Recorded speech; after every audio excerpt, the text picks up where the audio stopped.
guarda dormia. Elizabeth Agassiz também lá esteve com o marido e registrou no livro de viagem a simplicidade e franqueza republicanas do casal imperial.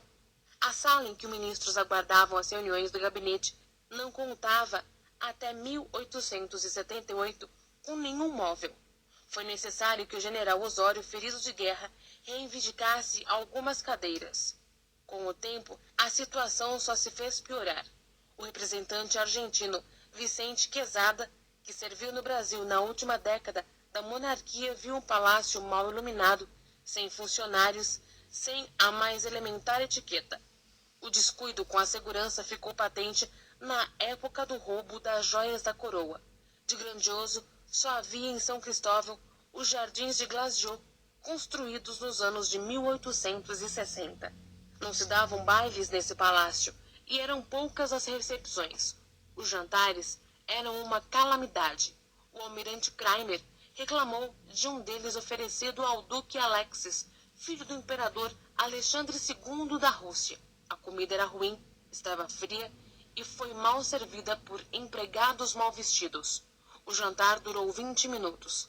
Dom Pedro fez o brinde e passou ao salão ao lado. Alguns ministros e dignitários voltaram à mesa para pegar as sobras e até mesmo embolsar alguns pedaços mais atraentes. A mania de comer depressa infernizava a vida de empregados e ajudantes. O camarista, Visconde de Itapajipe, costumava levar comida no bolso por não ter tempo suficiente para comer. Os catetes, que depois do almoço tinham de acompanhar o monarca em visitas a repartições, também comiam às pressas.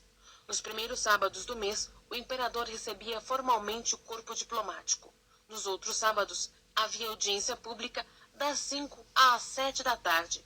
Qualquer um podia entrar, até o mais humilde negro em chinelos ou pés descalços, como anotou Mousset. O conde d'Ursel, diplomata belgo, que presenciou uma audiência dessas, disse a mesma coisa. Pedro II estendia a mão e conversava com todos. Esgragnol Dória relata que uma senhora negra deixou cair papéis no chão. O imperador baixou-se para os apanhar e devolver. O soberano ouvia queixas e reclamações e anotava-as e as passava aos ministros. Recepções de grande gala só nas datas oficiais e no paço da cidade. O cortejo vinha de São Cristóvão em carruagens da época de Dom João VI, escoltadas por regimentos de cavalaria. O imperador usava na ocasião uniforme de marechal de exército. Enfrentou sempre com enfado tais cerimônias.